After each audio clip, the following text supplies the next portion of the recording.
Hey guys, so last night, as of the time I'm recording this right now, last night was my 6-year anniversary live Q&A special live stream here on YouTube. And in that live stream, I think we had a lot of really special moments and it was a really long stream. It was 2.5 hours long from start to finish. It was a lot of fun. We never ran out of things to talk about. And gosh, the thing is, I just don't want this live Q&A. Thanks, Milo. I don't want this live Q&A to be one of those things that just gets lost to the ether because it's a 2.5 hour video.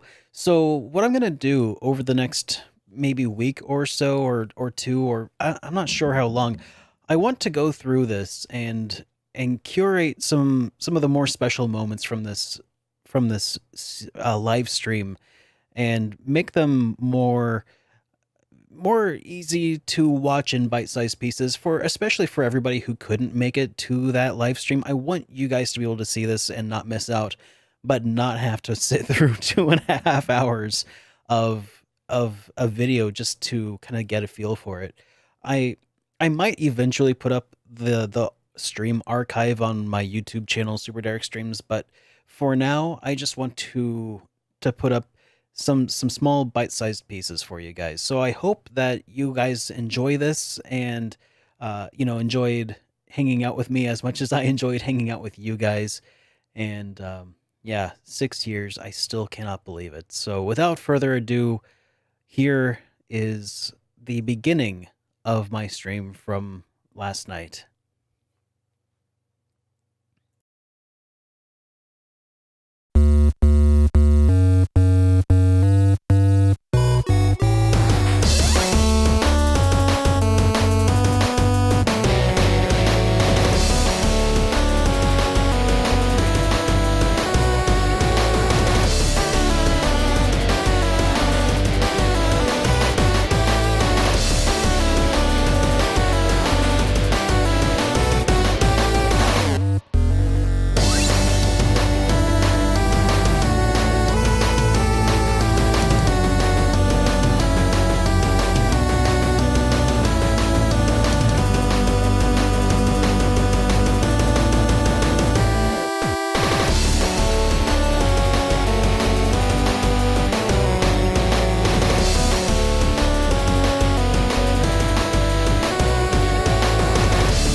Hey, everybody! And welcome, all of you, to my 6-year YouTube anniversary special live Q&A thing. Happy to have you all here. Happy Friday. So sorry for how long it took to get everything going. I said it earlier in the chat. It's been, what, like a year since I actually streamed on YouTube, so... And even when I stream on Twitch, invariably, there's always some sort of technical difficulty, so... welcome, everybody. So good to have you guys here. 6 years on YouTube. Oh my god. I cannot believe it. It just doesn't seem like it's possible that it was 6 years ago when I finally started my own YouTube channel. And okay, before I get too far along into this, I actually did start I wrote something that I wanted to say, a speech, if you will, I guess, if you're willing to listen to me ramble. But I guess that's kind of what you guys do when I do the news anyway. So here, let me first get this out of the way.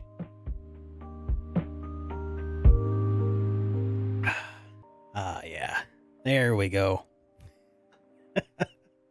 Okay.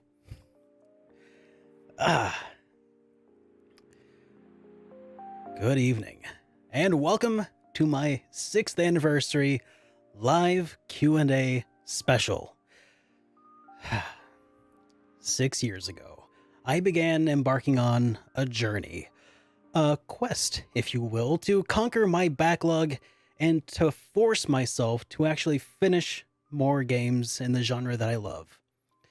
You see, I had a problem. I used to start to play new games, but I would almost never finish them because I'd always get sidetracked by playing other games that I already loved. Secret of Mana, Chrono Trigger, Earthbound, The Classics. So, how could I force myself to start sticking to these games in order to finish them off? And how could I force myself to stop replaying the same games over and over? Well, straight out of high school, I went into college to study video game design. I wanted to be the artist behind a game, a designer behind the mechanics, a storyteller. But when the dream fell through, and my mom said I would never get anywhere with these games, I fell back on the only thing that I could really do to pay the bills: technical support. It was pretty soul-crushing work. It paid the bills, more or less, but it left me feeling pretty unfulfilled. My wife and I, we couldn't afford cable TV back then, and still can't, to be honest, so I found myself watching tons and tons of YouTube. It was amazing the kind of shows on the internet that appealed to me. I was a huge fan of everything on screwattack.com back in the day, for people who remember what that was. So I was watching, Clan of the Grey Wolf, The Angry Video Game Nerd, Classic Game Room, and probably most influentially, Game Trailers Retrospectives. I remember watching those shows and distinctly asking myself the question of, what exactly is it that separates people like that from people like me?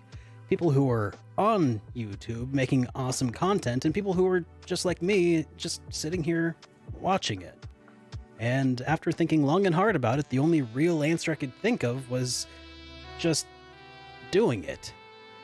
That's when I conceived of a little project that I called the Game Collection. I named it that because I envisioned a review show where I would talk about the games that I've been collecting and the games that I loved the most, and maybe some tips and tricks about collecting video games. But in order to kill two birds with one stone, I would impose a stipulation upon myself. I may not review a game unless I've finished it. It was the perfect idea. It would force me to finish the games that I started, and unless people were cool with me reviewing the same game over and over, it would force me to break away from my usual rotation of the classics. And lastly, it would of course give me the creative outlet that I needed to retain what was left of my sanity. Gradually over time, it dawned on me that the only games that I ever really felt like playing were RPGs. And after a while, the Game Collection became less about collecting games and more about reviewing RPGs. If I had known then what I know now, I probably would have come up with something more descriptive for the show, like maybe experience points or something. Well, that was 6 years ago, and 81 games ago. That's an average of a little more than one RPG every month.